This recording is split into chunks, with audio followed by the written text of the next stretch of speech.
fire alarm went out around 9:45 last night for this house on Northwest 16th. When units arrived about 3 minutes later, they found a vacant two-story house totally engulfed in flame, a strong indication of arson.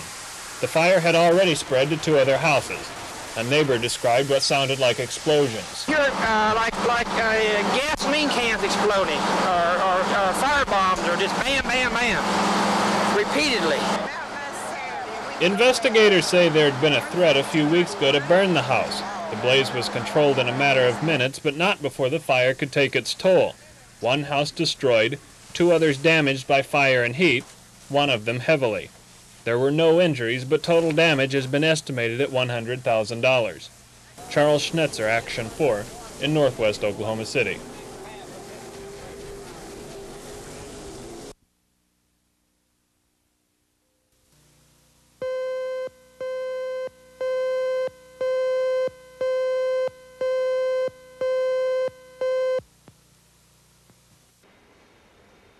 Planes flying in and out of Tinker Air Force Base are a constant reminder to Midwest City residents of the base's impact on their community.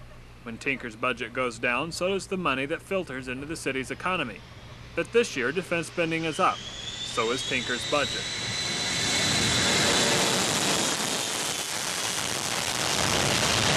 But most of the increase won't affect the local economy. There will be few new civilian jobs available. The changes will be more along the lines of reshuffling current personnel. And real military growth isn't expected for 3 or 4 years down the road. Overall, the budget represents a 15% increase. But with the military playing catch-up after defense cuts, and with inflation taking its bite, the actual increase is small. In a Department of Defense, we recognize that the consensus that we currently enjoy for an increased defense expenditures is a very fragile one, and it's dependent upon our ability to show that our expenditures can be cost effective, and that we, along with all the other departments in the administration, are taking actions to cut costs and to make sure that the dollars that we expend for defense go, in fact, to make us a stronger country. Even though the real effect on the area economy will be small, just talking about an increased defense budget boosts the local merchants' morales. I hope it increases my business. I hope it increases my gas volume enough to where I can put on some, or keep some good health. So Tinker and the surrounding communities will continue to work hand in hand. As long as the military is here to need services, Midwest City will be here to provide them. And when Tinker gets more money, the economy will get its share.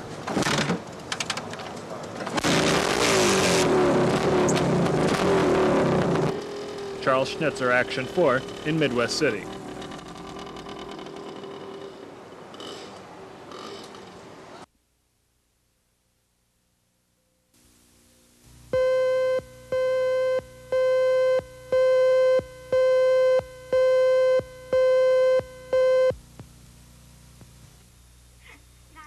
For 3 months, Oklahoma members of the Coalition for Better Television have been keeping tabs on network primetime programs.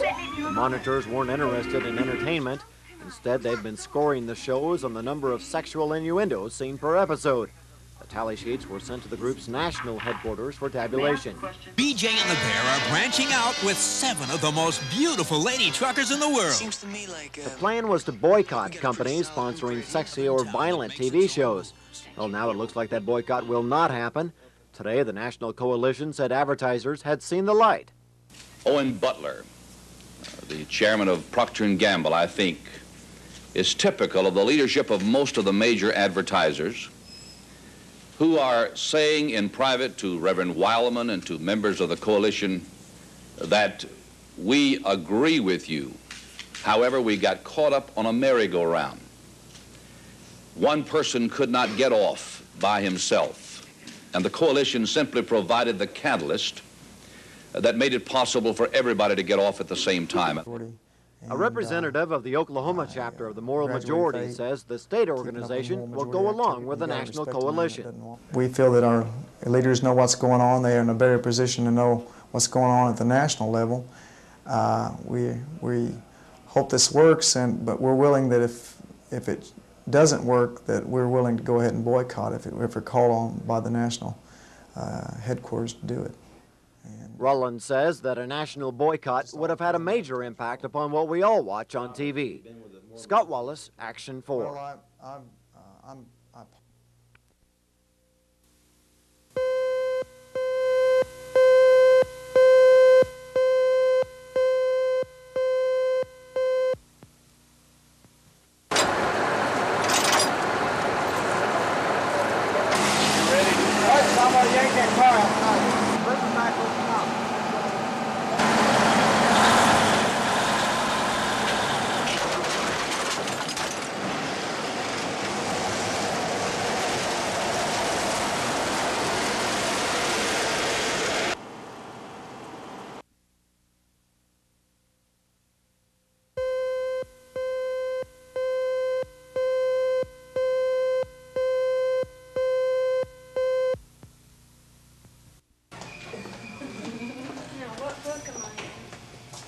Where do you live? Markwell. All set. He's all set. They're way ahead.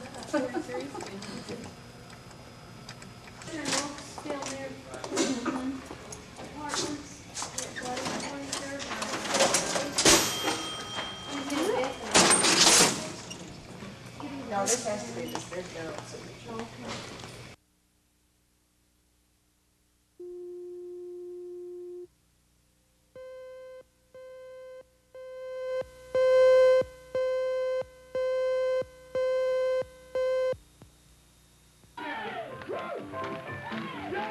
ERA supporters across the country attended rallies like this one in Washington today. They used Hollywood stars to grab attention for their final push to get the Equal Rights Amendment ratified. If you care about your life, if you care about this country, if you care about democracy, don't leave here today without work to do. Promise to do it and spend 12 months doing it. We're fighting for equality. We shall not be moved, just like a tree that's standing by the water. We shall not be moved. There weren't any famous stars in Stillwater today, just several dozen Oklahomans who firmly believe the amendment can be passed in the Oklahoma legislature during the next 12 months. When do we want it? Now! Groups like the Oklahoma chapter of the National Organization for Women will be making a concerted effort to get the state legislature to ratify the ERA. Supporters are courting both private citizens and legislators. So we can work on the personal level, and then we need to think politically, and we need to do a good lobby effort with our legislators. And as I say, reassure them that they are going to be rewarded for doing the courageous and the right thing and getting this passed. Ratify this state! If the amendment is not passed by at least 3 states by next June 30th, then supporters would have to ask Congress to start the ratification process all over again. And both amendment supporters and opponents agree that the new conservative Congress would never vote for it. Scott Wallace, Action 4 in Stillwater.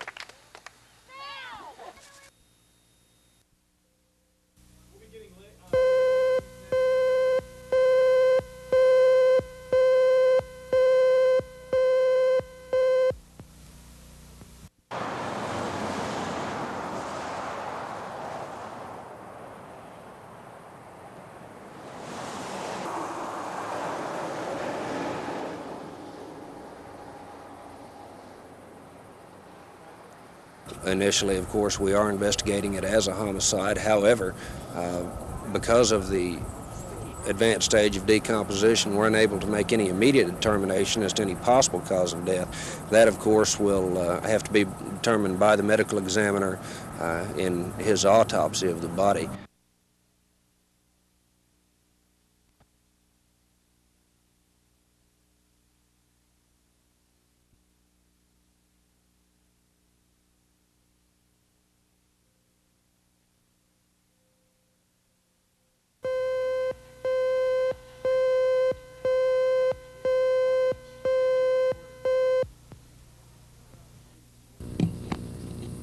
For years, Southeast Oklahoma City residents have been using a private road to get from Southeast 29th Street to Choctaw Road.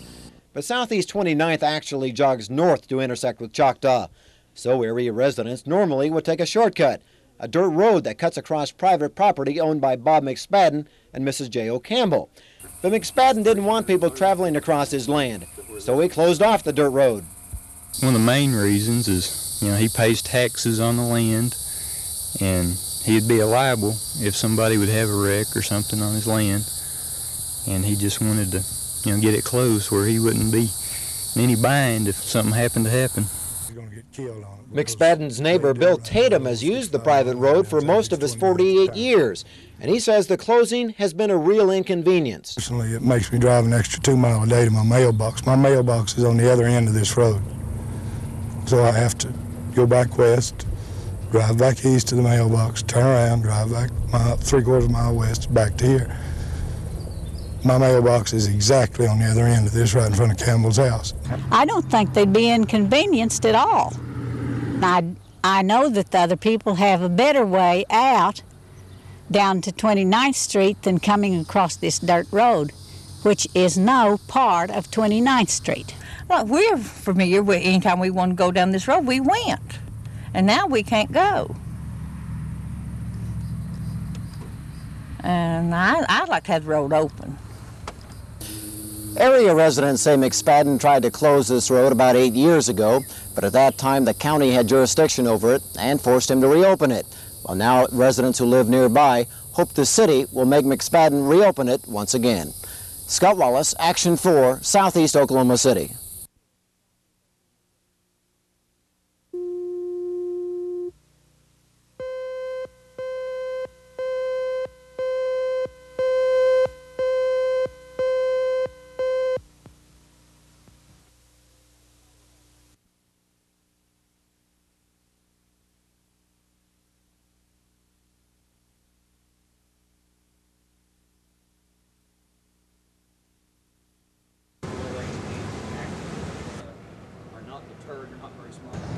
The sentences imposed and the words spoken by Judge Eubanks speak eloquently to those people who are in office as to what we expect of them, and that what happens when those people who are entrusted with those offices violate that trust.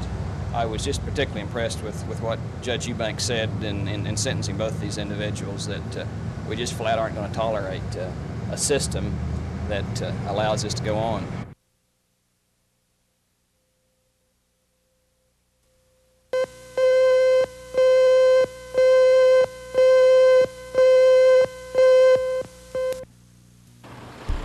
Oklahoma City, like San Jose, employs hundreds of workers from managerial to construction, except Oklahoma City cannot be accused of discriminating in pay because of sex. The scale is the same for the job performed no matter what it is. However, there are questions raised when skilled and non-skilled employees are paid the same at entry-level positions. Basically what you have here in Oklahoma is you have traditional female jobs, which takes a lot of training to get into. They pay less than what the common laborer does, where there's no education requirements, as there are in secretarial positions. City Personnel Manager Don Flegel says a city employee is paid what he or she is worth regardless of the job. Our pay is based simply upon the duties that the person's performing, the responsibilities that they have, and in some cases, of course, you pay on the ability to recruit people who are trained in some area. But there is no distinction made between what is a so-called traditional male or female position. We don't try and save money by paying some group of people less. Both sides agree. It boils down to supply and demand. That's why over the years, jobs traditionally associated with women are changing. Secretaries more and more are leaving the desk in favor of construction for the simple reason of more money. Ed Stewart, Action 4 in downtown Oklahoma City.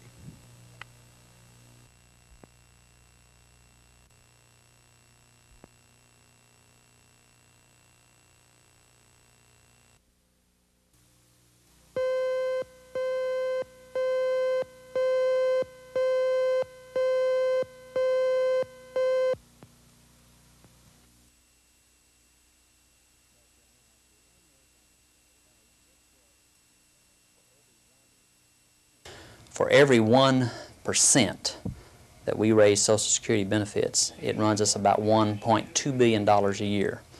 So if we were to reduce the inflation rate, say from 11.2 that was last year, that resulted in this raise, down in the neighborhood of, say, 7%, this alone would save $5 billion. I'm old enough to start Social Security, but I haven't started it yet. But I sure have been thinking about that question and hadn't made a decision on it yet. People have worked all their lives so they can retire at a certain age, and I don't think it should be taken away from them. If older people like that at 71 got cut back, they'd be in a heck of a mess. Well, I'm one of the prime recipients if they cut back early, and I have no regrets whatsoever. If it's good for the country, I'll take mine. Hope that they have it when I get ready to retire.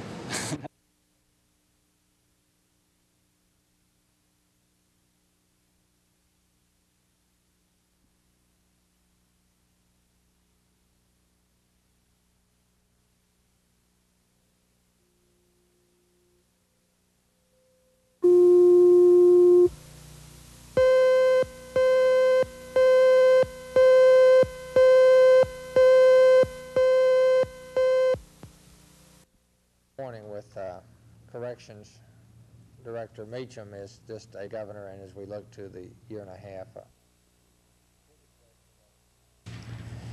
the specific question that is on a lot of people's minds is perhaps the double selling issue, and in light of recent court order that in a given instance that double selling per se was not unconstitutional, that issue hasn't been resolved as far as I'm concerned as to what our position will be until after I take the tour and see where we are.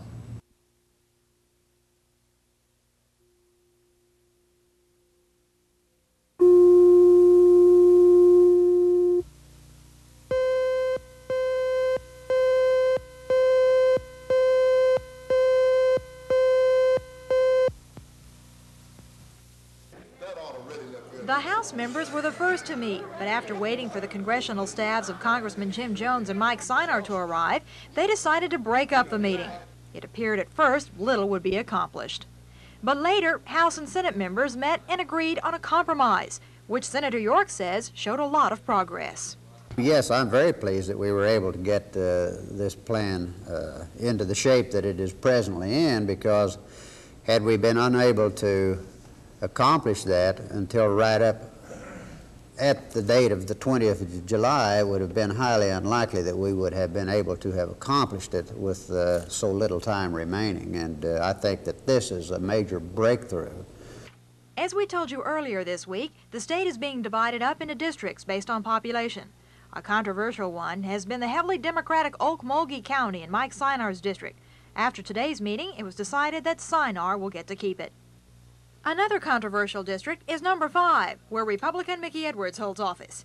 The Senate decided to go along with a House plan to extend the 5th all the way up to Kansas.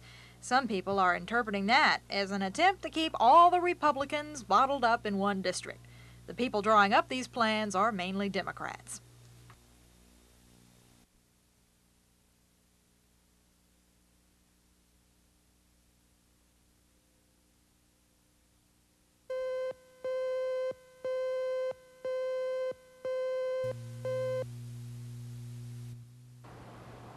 Everybody, quotes an old saying, loves a bargain. And there seems to be plenty of them here at the new Factory Outlet Mall in Moore. The idea is as old as salesmanship itself, save customers money. But promoters claim the buying public will not only save money, but also be able to buy name brand merchandise. $6.23.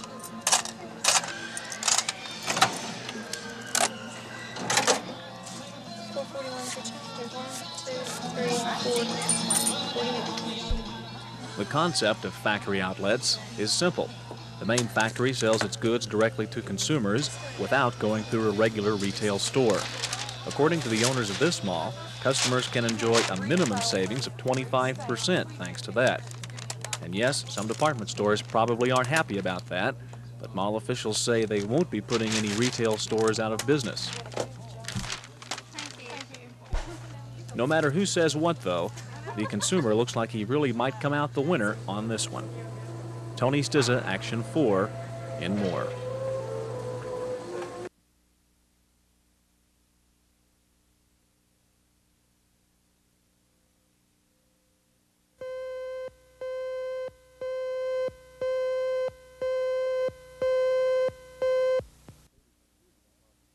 A viewer writes in and says, I paid a security deposit when I moved into my apartment.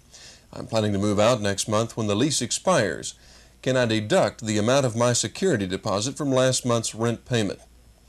Unless the lease specifically provides that the security deposit may be deducted from the last month's payment, then it may not. A security deposit is generally held by the landlord and, if necessary, applied to any rent or damages owed to him as a result of the tenant's failure to abide by the terms of the lease. If your deposit is retained by the landlord when you move, you should make a written demand for its return. The landlord then has 10 days in which to return it or to provide you with an itemized statement as to how it has been spent. This demand must be made within 6 months after moving out of your apartment, and failure to make it in writing can lead to the loss of the deposit altogether. For Action 4, this is Ray Vaughn with Legal Briefs.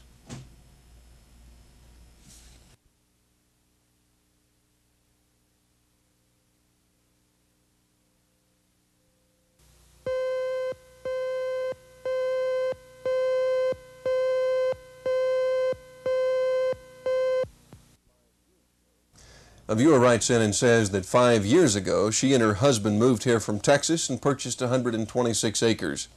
The seller lived in Washington, and we signed a contract for deed with him.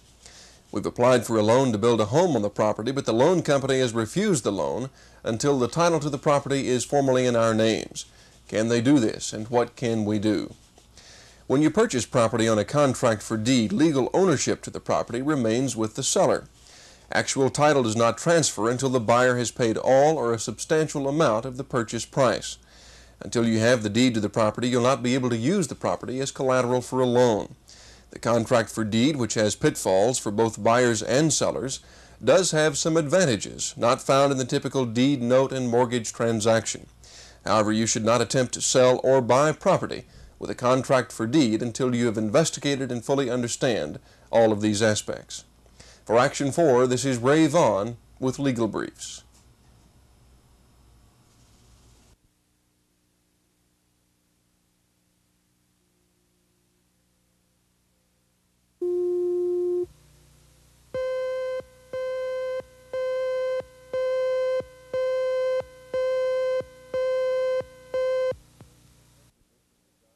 A Seminole viewer says that her husband recently died and the deed to their house has his name and her name as joint tenants.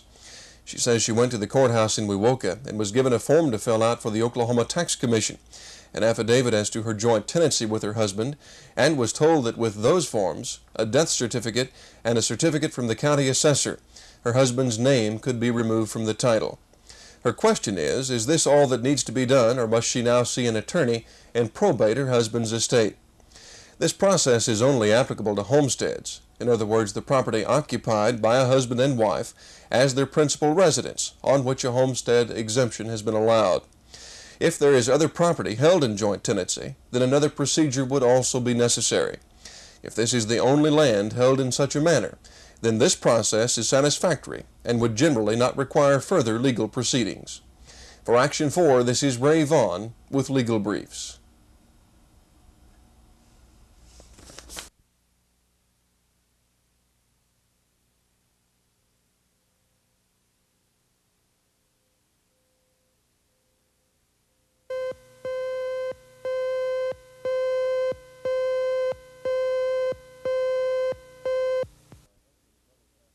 A viewer writes in and says, my husband's mother passed away in January of this year, naming him as the executor of her estate. He said that because of the value of her estate, a federal estate tax return must be filed, but there might not be any tax due. Can you explain how this works? The law requires that a federal estate tax return must be filed within 9 months of the date of death if the gross estate exceeds $175,000. Now, the gross estate includes all cash, proceeds from life insurance, value of real estate, stocks, bonds, personal effects, and any other assets of value without regard to any debts against those properties. However, the Internal Revenue Code allows deductions for debts and estate expenses, as well as certain credits against the estate tax that might conceivably offset any estate tax liability, and thus no tax would be due. For Action 4, this is Ray Vaughn with Legal Briefs.